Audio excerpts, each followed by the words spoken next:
प्रस्तुत है रवींद्रनाथ टैगोर की कहानी कवि और कविता। राजमहल के सामने भीड़ लगी हुई थी। एक नवयुवक सन्यासी बीन पर प्रेम राग अलाप रहा था। उसका मधुर स्वर गूंज रहा था। उसके मुख पर दया और सहृदयता के भाव प्रकट हो रहे थे। स्वर के उतार चढ़ाव और बीन की झनकार दोनों ने मिलकर बहुत ही आनंदप्रद स्थिति उत्पन्न कर रखी थी। दर्शक झूम झूम कर आनंद प्राप्त कर रहे थे। गाना समाप्त हुआ। दर्शक चौंक उठे। रुपये पैसों की वर्षा होने लगी। एक एक करके भीड़ छंटने लगी। नवयुवक सन्यासी ने सामने पड़े हुए रुपये पैसों को बड़े ध्यान से देखा और आप ही आप मुस्कुरा दिया। उसने बिखरी हुई दौलत को एकत्रित किया और फिर उसे ठोकर मारकर बिखरा दिया। इसके पश्चात बीन उठाकर एक ओर चल दिया। राजकुमारी माया ने भी उस नवयुवक सन्यासी का गाना सुना था। दर्शक प्रतिदिन वहां आते और सन्यासी को न पाकर निराश होकर वापस चले जाते थे। राजकुमारी माया भी प्रतिदिन राजमहल के सामने देखती और घंटों देखती रहती। जब रात्रि का अंधकार सर्वत्र अपना आधिपत्य जमा लेता तो राजकुमारी खिड़की में से उठती।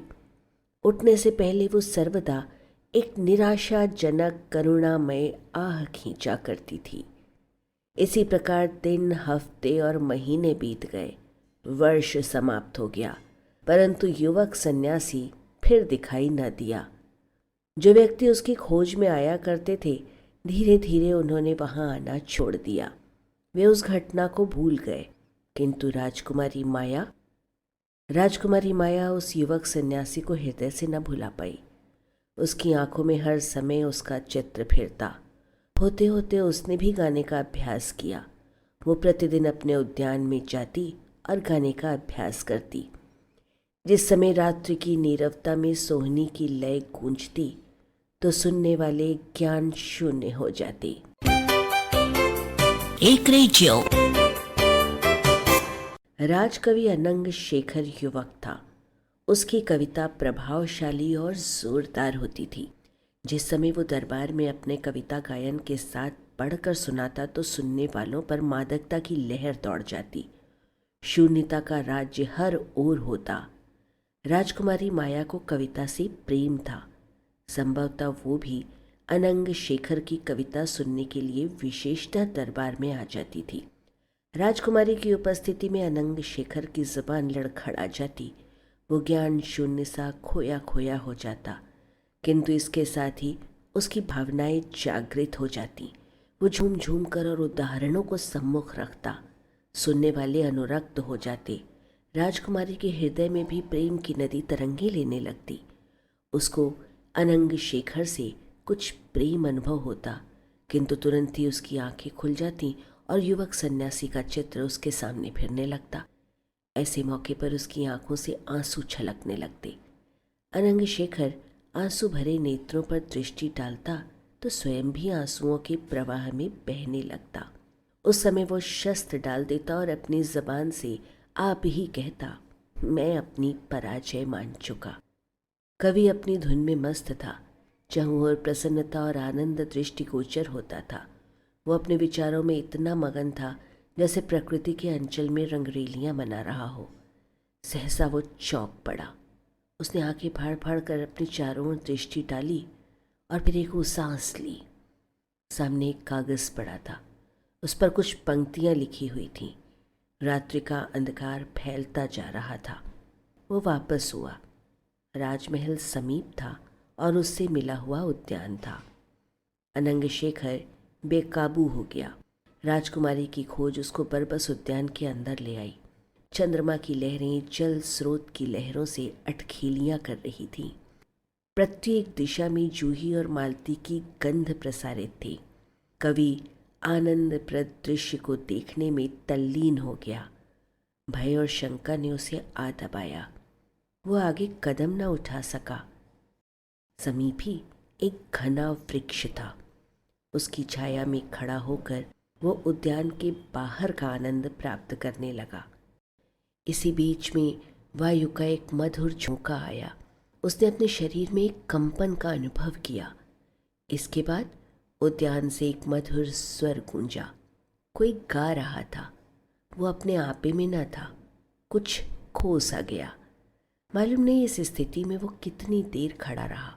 जिस समय वो होश में आया तो देखा कोई पास खड़ा है। वो चौंक उठा। उसके सामने राजकुमारी माया खड़ी थी। अनंग शेखर का सिर नीचा हो गया। राजकुमारी ने मुस्कुराते हुए होठों से पूछा, अनंग शेखर, तुम यहाँ क्यों आए? कवि ने सिर उठाया, फिर कुछ लजाते हुए राजकुमारी की ओर देखा, फिर से मुख से कुछ न कहा। राजकुमारी ने फिर पूछा, तुम यहाँ क्यों आए? इस बार कवि ने साहस से काम लिया।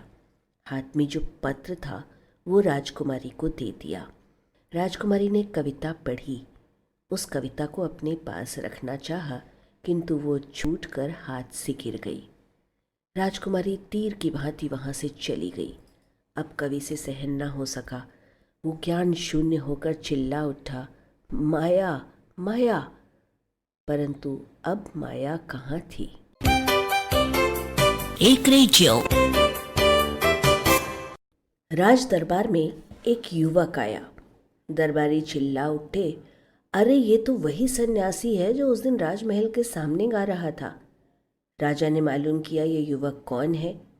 युवक ने उत्तर दिया, महाशय, मैं कवि हूँ। राजकुमारी उस युवक को देखकर चौंक पड़ी। राजकवि ने भी उस युवक पर दृष्टि डाली। मुंह फक हो गया। पास ही एक व्यक्ति बैठा हुआ था। उसने कहा, वाह, ये तो एक भिक्षुक है। राजकवि बोल उठा, नहीं, उसका अपमान न करो, वो कवि है। चहुं ओर सन्नाटा छा गया। महाराज ने उस युवक से कहा, कोई अपनी कविता सुनाओ। युवक आगे बढ़ा। उसने राजकुमारी को और राजकुमारी ने उसको देखा। स्वाभिमान अनुभव करते हुए उसने कदम आगे बढ़ाए। राजकवि ने भी ये स्थिति देखी तो उसके मुंह पर हवाइयाँ उड़ने लगीं। युवक ने अपनी कविता सुनानी आरंभ की। प्रत्येक चरण पर वाह वाह की ध्वनियाँ गूंजने लगीं। किसी ने ऐसी कविता आज तक न सुनी थी। युवक का मुख स्वाभिमान और प्रसन्नता से दमक उठा। वो मस्त हाथी की भांति झूमता हुआ आया और अपने स्थान पर बैठ गया। उसने एक बार फिर राजकुमारी की ओर देखा और इसके पश्चात राजकवि की ओर। महाराज ने राजकवि से कहा, तुम भी अपनी कविता सुनाओ। अनंग शेखर चेतना शून्य सा बैठा था। उसके मुख पर निराशा और असफलता की झलक प्रकट हो रही थी। महाराज फिर बोले, अनंग शेखर, किस चिंता में निमग्न हो? क्या इस युवक कवि का उत्तर तुमसे नहीं बन पड़ेगा? यह अपमान कवि के लिए असहनीय था। उसकी आंखें रक्तिम हो गईं। वो अपने स्थान से उठा और आगे बढ़ा। उस समय उसके कदम डगमगा रहे थे। आगे पहुंचकर रुका। हृदय खोलकर उसने अपनी काव्य प्रतिभा का प्रदर्शन किया। चहुं ओर शून्यता और ज्ञान शून्यता छा गई। श्रोता मूर्ति से बनकर रह गए। राजकवि मौन हो गया। एक बार उसने चहुं ओर दृष्टिपात किया। उस समय राजकुमारी का मुख पीला था। उस युवक का घमंड टूट चुका था।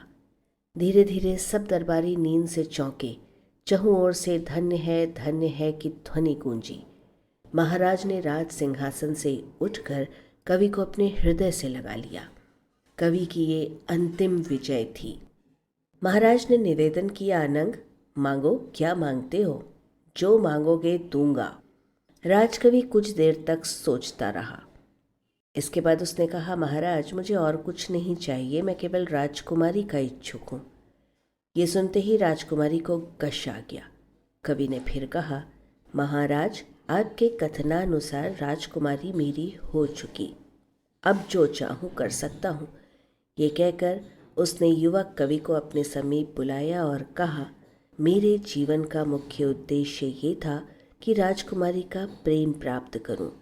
तुम नहीं जानते कि राजकुमारी की प्रसन्नता और सुख के लिए मैं अपने प्राण तक न्यौछावर करने को तैयार हूँ। हाँ युवक, तुम इनमें से किसी बात से परिचित नहीं हो, किंतु थोड़ी देर के पश्चात तुमको ज्ञात हो जाएगा कि मैं ठीक कहता था या नहीं। कवि की जुबान रुक गई। उसका स्वर भारी हो गया। सिलसिला जारी रखते हुए उसने कहा, क्या तुम जानते हो कि मैंने क्या देखा? नहीं, और इसका ना जानना ही तुम्हारे लिए अच्छा है। सोचता था जीवन सुख से व्यतीत होगा, परंतु ये आशा भ्रमित सिद्ध हुई। जिससे मुझे प्रेम है वो अपना हृदय किसी और को भेंट कर चुकी है। जानते हो, अब राजकुमारी को मैं पाकर भी प्रसन्न ना हो सकूंगा, क्योंकि राजकुमारी प्रसन्न ना हो सकेगी। आओ युवक, आगे आओ। तुम्हें मुझसे घृणा हो तो बेशक हुआ करे। आओ, आज मैं अपनी संपूर्ण संपत्ति तुम्हें सौंपता हूँ। राजकवि मौन हो गया, किंतु उसका मौन क्षणिक था। सहसा उसने महाराज से कहा, महाराज, एक विनती है, और वो ये कि मेरे स्थान पर इस युवक को राजकवि बनाया जाए। राजकवि के कदम लड़खड़ाने लगे। देखते देखते वो पृथ्वी पर आ गिरा। अंतिम बार पथराई हुई दृष्टि से उसने राजकुमारी की ओर देखा। यह दृष्टि अर्थमयी थी। वो राजकुमारी से कह रहा था, मेरी प्रसन्नता यही है कि तुम प्रसन्न रहो। विदा। इसके पश्चात कवि ने अपनी आंखें बंद कर लीं और ऐसी बंद की कि फिर न खुली। ये थी arparejo.com की प्रस्तुति।